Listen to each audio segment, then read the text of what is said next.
The top 1 or 2% wealthiest corporation owners in the United States have a huge incentive to fool us all. They want us to believe that Black, brown, indigenous people, and immigrants in America are to blame for why we have to work so hard but still can't seem to make ends meet. So why are the wealthiest elites doing this? Why are they spreading propagandist lies in the hope that the general public will fall for it? Their fear is that the rest of us, the 99%, will realize that we're being played and will unite as a voting bloc. They have a vested interest in making sure we're uneducated and ignorant. They don't want us to find out things like the cost of corporate welfare is exorbitantly higher than the cost of funding safety nets for families that need welfare.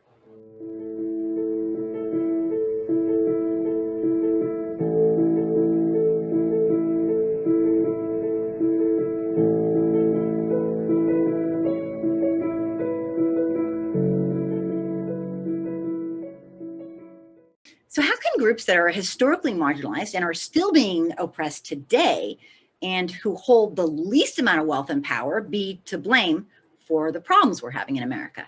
The answer is they're not. If we're convinced that it's the other people holding us down, then we won't hold the actual people who are responsible accountable. Here's the top things you need to know about the wealthiest corporations that influence American politics today.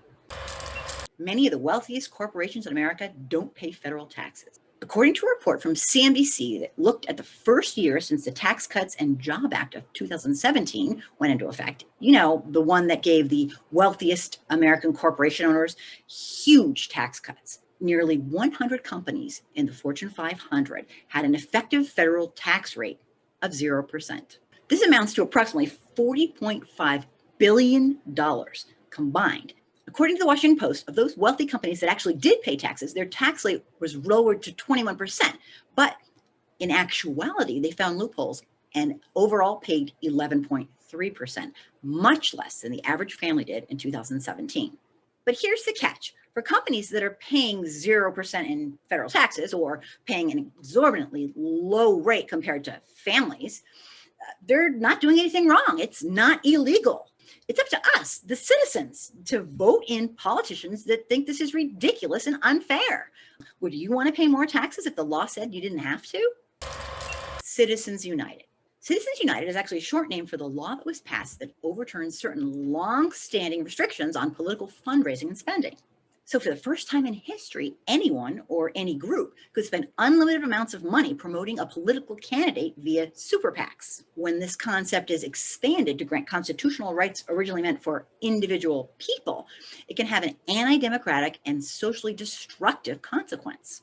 The effects of this decision have unleashed a wave of consequences for our republic, most notably the erosion of the public's faith in the integrity of our democracy, a lack of policy outcome that align with the views of the actual Americans, and a deluge of big money that has drowned our political system.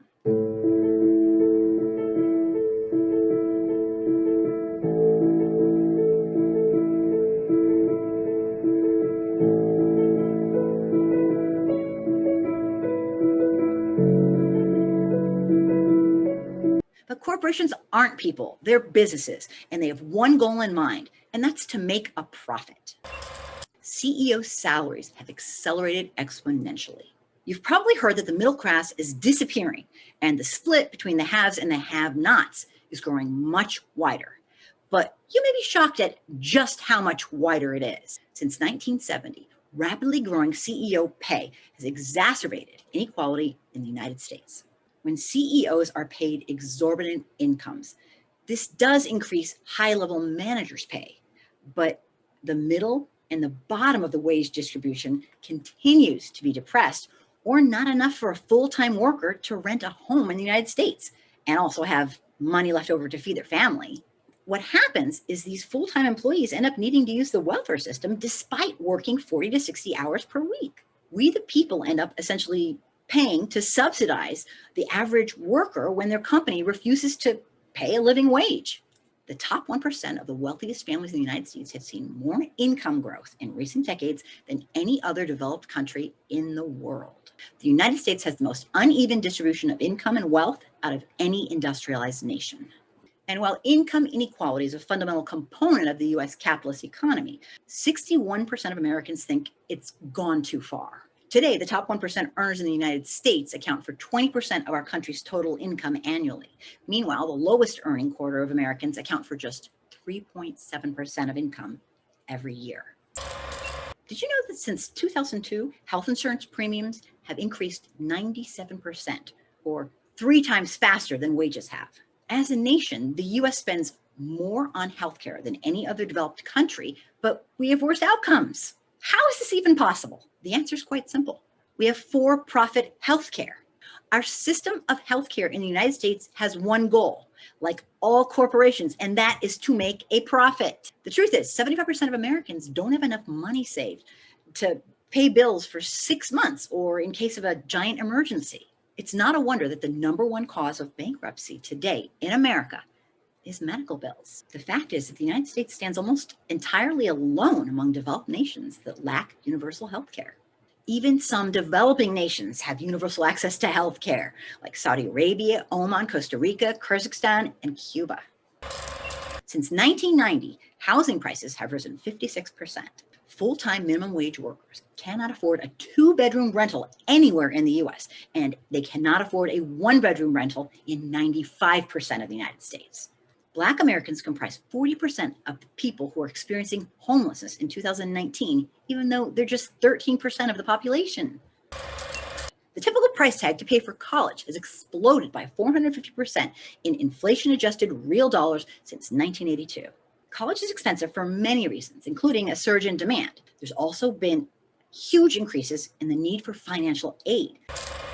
Many Americans may not be aware that financial assistance in the form of tax breaks and subsidies are given by the government to profit-making companies. When wealthy corporations get special handouts from the government, who do you think pays more in taxes to make up for these hidden tax breaks, subsidies, and loopholes? Hello, us, the 99%. According to data from the Department of Agriculture, even before the pandemic hit, some 13.7 million households experienced food insecurities at some point in the year 2019. This year alone, nearly 1 out of every 4 households has experienced food insecurities. According to Pew Research, the gap between the rich and the poor is the widest it's been in a century. Why are Americans perfectly fine with huge wealthy corporation owners prospering when it comes to basic human needs when everyone else is struggling? Why do we accept such low standards? Have we all been brainwashed to believe that if you're not rich, then you're probably not working hard enough and you don't deserve basic human necessities? To add insult to injury, this is all happening in a nation that boasts being one of the wealthiest nations in the world. The rich blame us for being poor. They think we just don't work hard enough. Well, guess what? I blame them. Please consider subscribing to my YouTube channel. I do live shows every single week on Wednesday at 9 p.m. Eastern from my AngrySoccerMom YouTube channel. Thanks for watching, and remember to look out for my next video on hidden racial history in the United States.